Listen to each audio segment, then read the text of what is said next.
Well, here we are again. Another video. Reacting to the Ammonford incident, an internet mystery. Yeah, you know it.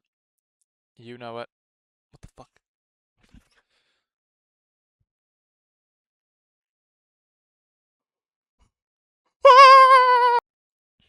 Let's check that over there.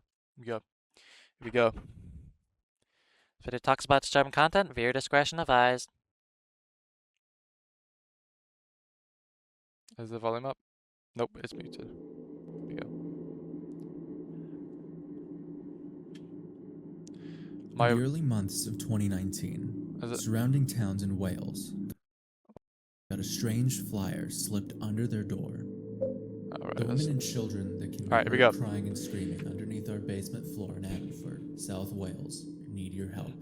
We have 106 supporters on change.org who have listened to the recordings that we made and have then signed our petition calling for the matter to be properly investigated. Here are some of our supporters' comments. I have listened to the recordings. Now I can't sleep. I see no reason why this matter has not been investigated, unless the police are in on it. I have listened to the screaming. Man, the police are so crap. They're just kind of shit. They're kind of poo. Going for the wrong people, like. They are real. We need to help these people that are trapped underground against their will. This is why my wife and I are traveling all over the UK delivering these leaflets. We need more people to listen to the recordings and to our podcast and share them with anyone they can. This confused a lot of the residents in the area, thinking it was either a prank or some mentally unwell person. Very few people actually took these flyers seriously. But where exactly did they come from? Who was sending them out? And why? Oh! Don't stay up. Don't stay up. Listen to him. Don't stay up. 7 years ago, in June of 2018, Christine Tate was in the kitchen of their house in Ammonford, Wales, when she heard something strange. She described it as a flushing noise, but couldn't tell exactly. She went and woke up her husband, tell him what was going on. This escalated for the couple almost instantly. Her husband Alan, upon learning of his wife's concern, left his phone. I might do a little bit of testing. So her husband Alan, upon learning of his wife's concern, left his phone to record in the bathroom to see if they could find anything. What they found was strange. To them, it sounded like some sort of machine going off, with random flushing noises in between. Once the sound was heard, they started to record all over the house, but the noises that they picked up no longer sounded like a machine. Instead, what they got was chains and screams coming from somewhere under the house. The noises were the loudest from under their kitchen. I'd hate to be in that situation. Like if I'm just chilling in my house and there's literally like there's children or something just screaming. No. Where their basement is located. Becoming even more curious, they dug holes into their basement walls for better audio recording, as according to them, the basement of the house was fully closed off. Things only got stranger from here. According to them, the only audio device that picked up anything at all was the one in the basement walls. This is what they heard.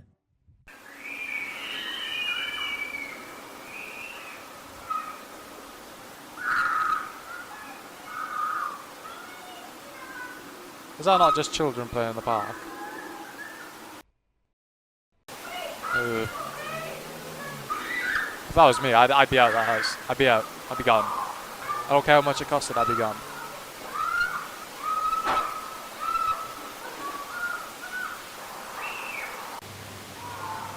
I'm not sure if does it sound like they're playing or if they're being like hurt or something. I'm not sure.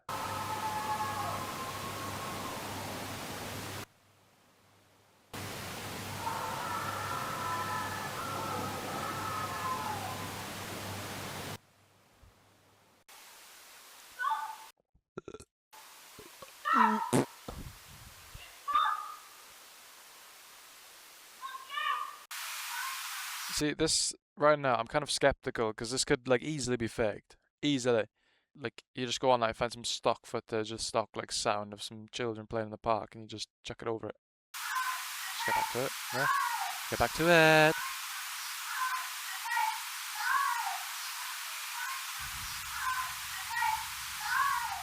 All of the sounds, according to Alan and Christine, start around midnight.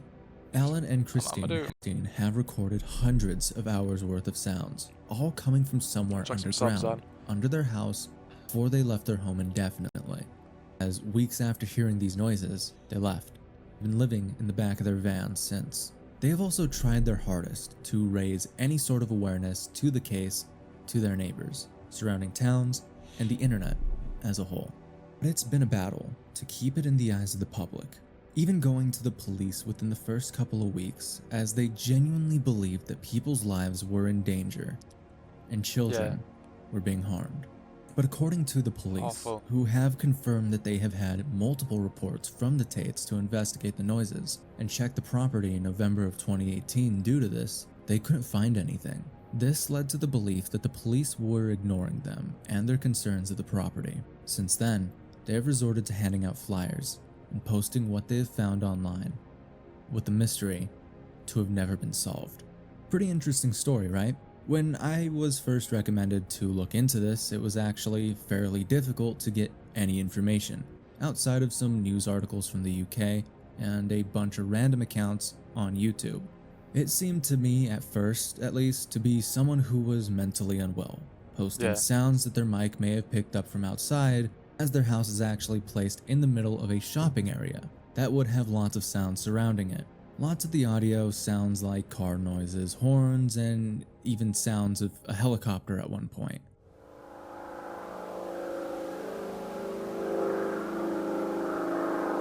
Yeah, I'd be skeptical as hell.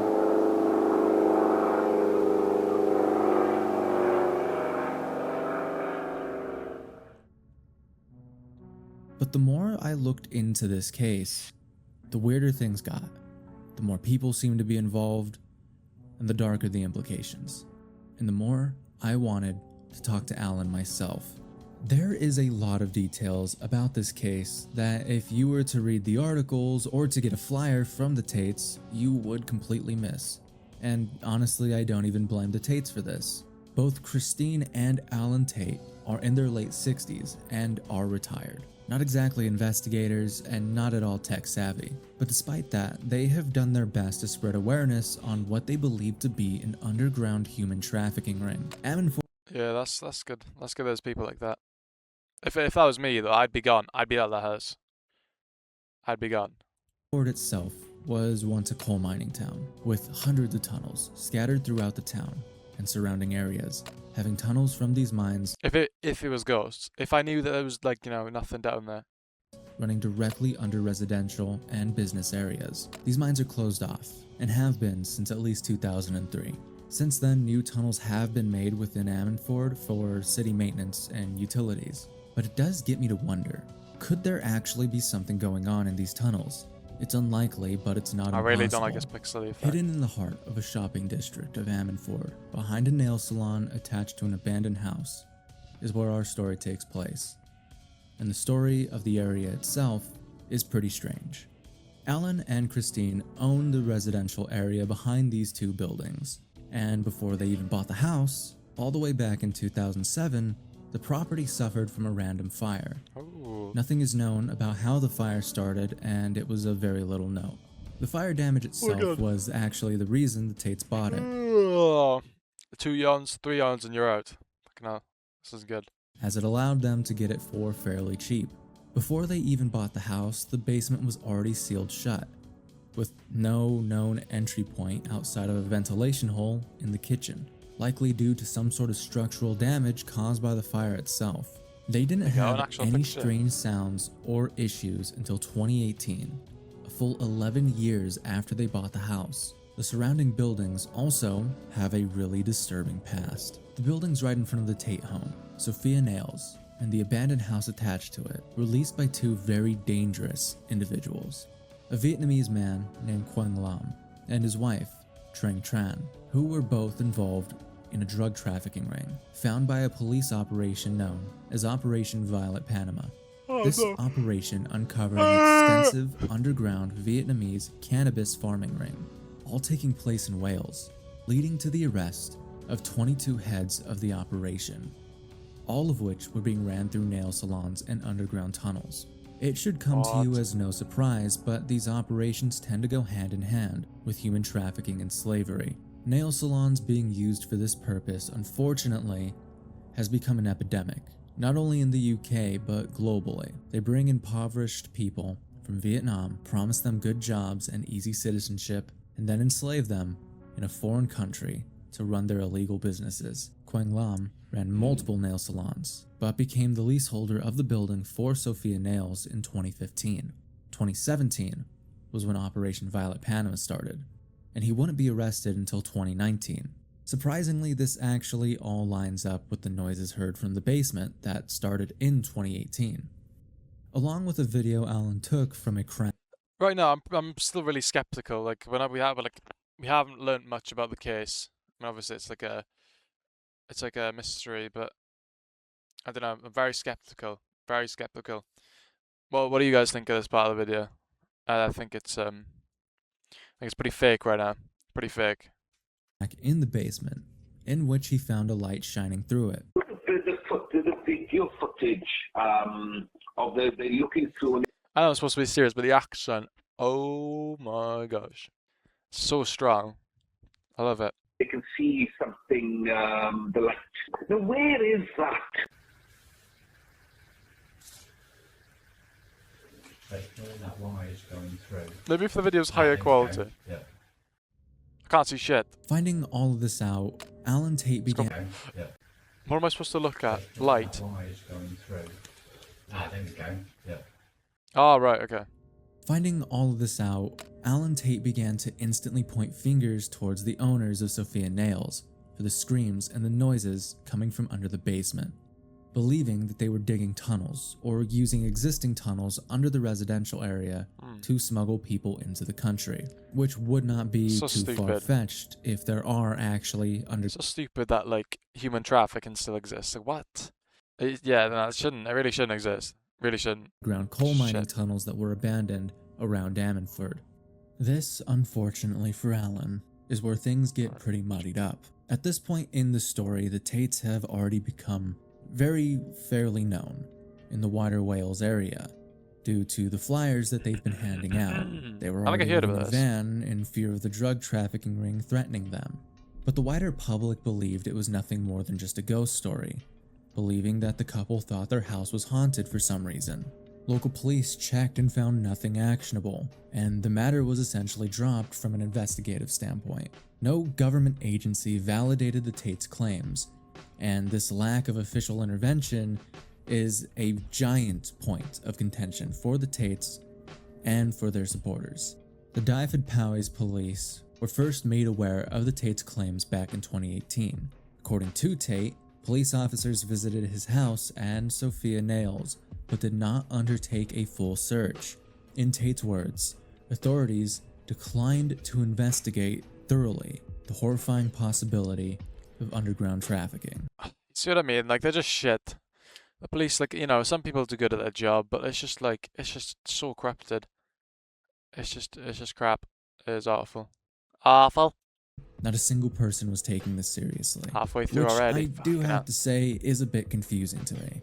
If I knew that the business next door to the guy who is saying that he is hearing screams coming from underground and believed that there is a drug trafficking ring happening was ran by drug traffickers, I think I would try and take that claim just a tad bit serious. Exactly. Nothing would ever come of this, unfortunately. And unfortunately for the Tates, they never got the answers that they were looking for. To this day, they have not been able to return to the house, and in 2021, the Tates sold their home, putting an end to any further investigating that could be done without trespassing. But that wasn't the end of the story. In 2024, both the abandoned house and Sophia Nails mysteriously caught fire. What? No one knows why or how, and by this point, Sophia Nails had also been abandoned. All of the coverage of this event told the story as if it was a ghost story. The locals interviewed talked about it as a ghost story. No one acknowledges the drug trafficking aspect of this case. Mental, it's so close to me. It's only like 11 miles away from me. What the hell? If I start hearing screams, I'm gone. I'm gone. Just like, wish me good night. See you later. Due to the lack of answers given for this event, the lack of support, and the lack of seriousness put onto Alan's claims, he has been going constantly about this case, and is actually still active to this day. He has gone through a number of websites, the vast majority of them down now, but all of them the same. Going through the story, adding more details, and trying to spread awareness as much as possible. But because of how long he's been going at it, the constant posting and hundreds of hours of audio, and the weird amount of reporters who refuse to run this as anything more than a ghost story, I wanted to ask him about the case myself. Ooh. So I reached out on Twitter, where he is most active, for an interview. I waited, and waited, and waited, and nothing. Which kinda sucked. I'm going to be honest here. I am very conflicted on this case and its validity for multiple reasons, as despite the strange occurrences, I do not believe that all the sounds picked up and recorded are coming from underground. Some sound like motorcycles, some sound like helicopters. Yeah, that's 100% a helicopter, 100%. Some sound like kids playing.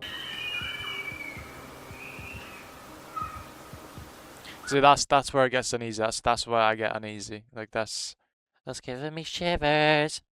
It's a hard topic. It's a hard topic since there isn't like much proof. I would say it's a ghost story. None of which would be too surprising since there's a park right behind the property. On top of this, no one else who has investigated the house has been able to pick up or record anything unusual.